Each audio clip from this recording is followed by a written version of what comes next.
Dr. Jagpreet Singh Deed. I am a general and a laparoscopic surgeon, and today we are going to talk about groin or the inguinal hernias. These hernias are separate from other abdominal hernias like umbilical or ventral hernias, which we will discuss in yet another talk, yet another day. But today we will concentrate on inguinal or the groin hernias. Hernia can produce symptoms like a bulge. Mostly when you are standing in front of the mirror, you notice that there is a bulge. It is mostly from the groin. Groin where your belly is joining the legs, that thigh region, that groin region. So when you look in the mirror, one side you find it is bulging. There is an asymmetry between the two sides. It can produce some dragging pain. It can produce at times when there is a complication like blocking, severe pain. Initially, when the hernia begins, that time this protrusion comes when the person is standing, and when he sleeps or he lies down, the swelling or the bulge disappears. This early times. Slowly and slowly as time progresses, the swelling becomes bigger. Patient is more aware of this problem, and he knows that there is pain, and this pain usually becomes more severe when the patient does some physical work like walking, like going up and down the stairs, like picking up any heavy thing, or even normal picking up kids, picking up bucket. And then a time comes when the hernia is been there for years together, and this hernia no more goes back inside when the person lies down. It becomes a irreducible hernia. That's the time when it becomes more dangerous, and most often the doctor or your surgeon will tell you that you should get it done as early as possible. Some patients will still tend to ignore the problem and go on with it because the symptoms are not that much. There is little pain and swelling which is not going back, but still it is manageable. The unfortunate ones will then go on to a stage where suddenly the swelling becomes more tense, very painful, and if there is a delay in reaching the hospital, it can burst inside, or the organisms inside can give a very septic kind of a condition where the patient comes in a kind of a state of emergency with low blood pressure, and like a patient has to be directly wheeled to the operation theater in order to take care of his problem. Obviously, we don't want to reach that stage.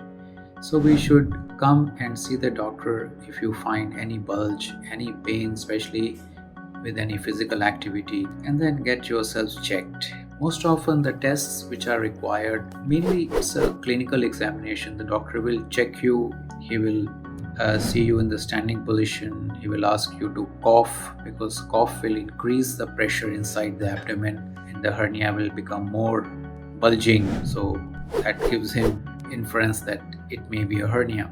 So it's mainly a clinical diagnosis. He will examine you in the standing as well as in the lying down position. He'll try to look for any reasons why the hernia should come, any reasons of increased abdominal pressure, try to assess how much advanced is the hernia, how quickly you need the surgery. Most often, for the purpose of satisfaction of the patient as well as a requirement from the insurance side, an ultrasound will be done to diagnose and confirm it's a hernia. Type of hernia, the contents, like what part of the inside vital organs are herniating, and then depending on the age and the cardiac status, the blood pressure, diabetic status, various simple tests will be advised, which are mainly preoperative in nature to assess the fitness of the patient, and then the patient can be taken up for surgery. Instead of making a cut from outside, we started to do this operation by the method of laparoscopy or keyhole surgery. In keyhole surgery, we make a hole in the abdomen, mostly in the belly button, from where the camera goes inside, and instead of cutting from outside, we go from inside and we place the mesh or the net after taking care of the herniating contents.